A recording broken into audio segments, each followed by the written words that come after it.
Kasi ako inisip ko rin ito, posible mangyari ito. Na ako'y isang malaking Chinese drug syndicate based sa China. Ngayon, i-identify ko itong mga tao dito na involved sa anti-drug operations. Halimbawa, itong director ng PIDEG o team leader ng SOYO NCR. Gusto ko ito i-implicate sa kaso. Meron akong bank account dito na malaki ang laman, gagawin ko silang co-depositor. Gusto ko masira ang reputasyon nito mga tao na ito. In your experience, pwede bang gawin yan ng isang sindikato?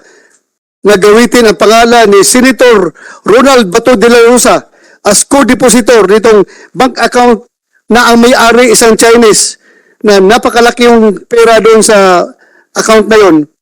Kaya bang gawin ito na isang sindikato? Amlak? Saan yung amlak? Please, have a seat, sir. Naka-take out ka na? Amlak? Tapos na? Yes, Mr. Chair. Thank you.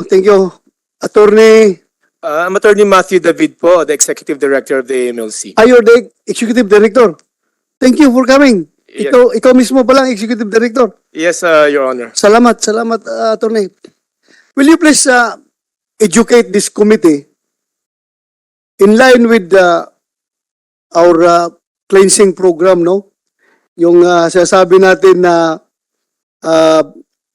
kasama na dyan yung lifestyle check about itong mga ano ba ang magiging kailangan ba ng predicate crime bago ninyo po pwedeng imbestigahan yung mga offshore bank accounts nitong mga gusto nating malalaman na involved dito sa 990 Shabu mess? Paano ba? Please walk us through. Please educate this committee. Your Honor, part of the mandate of the AMLC is to conduct money laundering investigations. And this money laundering offense, as stated in the Anti-Money Laundering Act as amended, has predicate offenses po. These are 36 predicate offenses under the AMLA. And one of the predicates, some of the related predicate offenses are corruption,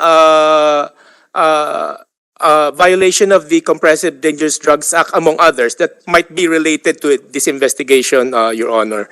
These are just some of the predicate offenses. And if we have established in our financial intelligence gathering and financial investigation that there is indeed the existence of these predicate offenses, we can continue the investigation for money laundering and eventually file the necessary charges for money laundering, for freeze order if there are assets involved, or bank inquiry if there are bank accounts involved, Your Honor. Just in case, isa dito sa mga opisyal na ito ay pakita ang pangalan sa isang offshore bank account as co-depositor. Ang account holder talaga, pangalan ay Chinese. Tapos nakalagay yung pangalan ni Colonel Juan de la Cruz or General Juan de la Cruz as co-depositor.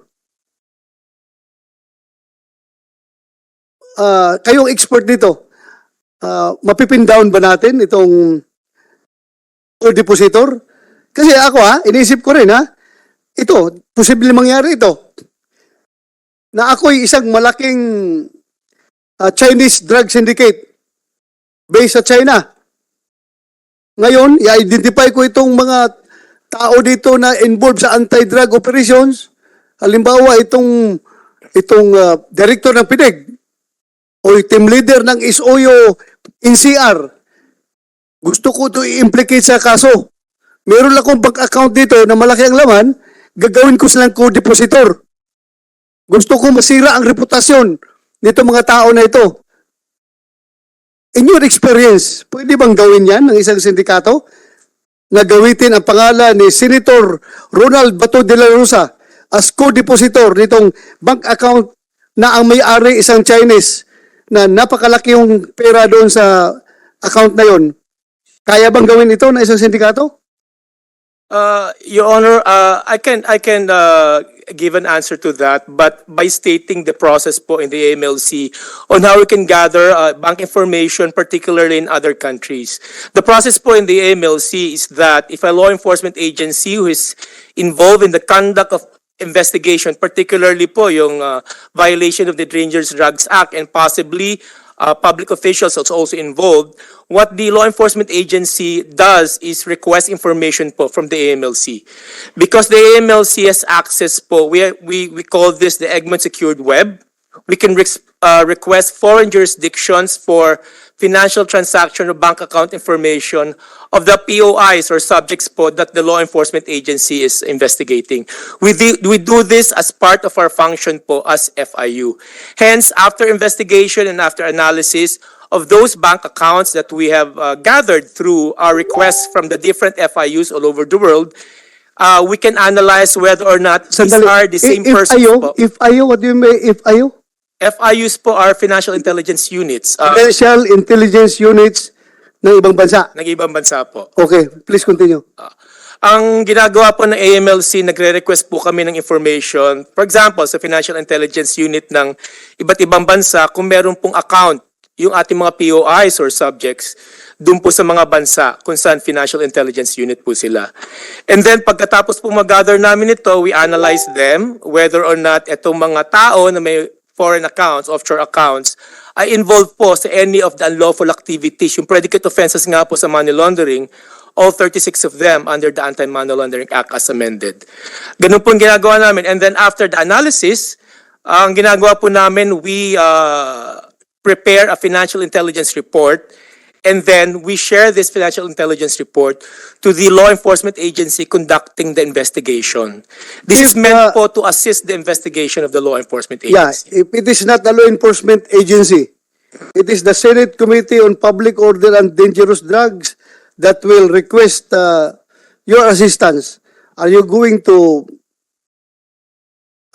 help this committee?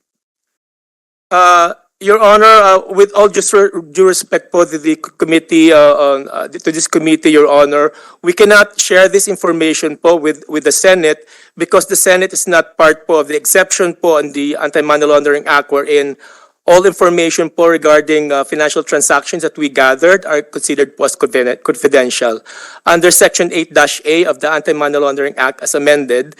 And this provision po was passed, or this provision was placed there in the Anti-Money Laundering Act in 2021 to consider confidential and strictly confidential or information that we gathered in our investigation, Your Honor. How about if we will use our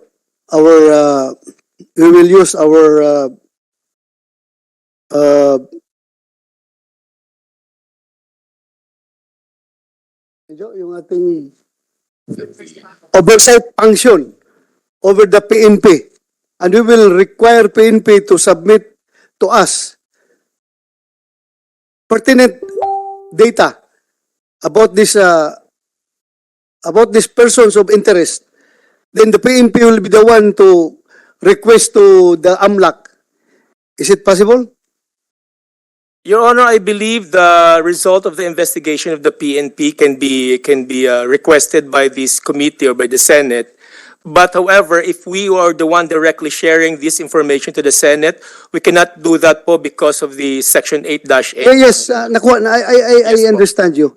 Yun nga, through the PNP or through the NBI.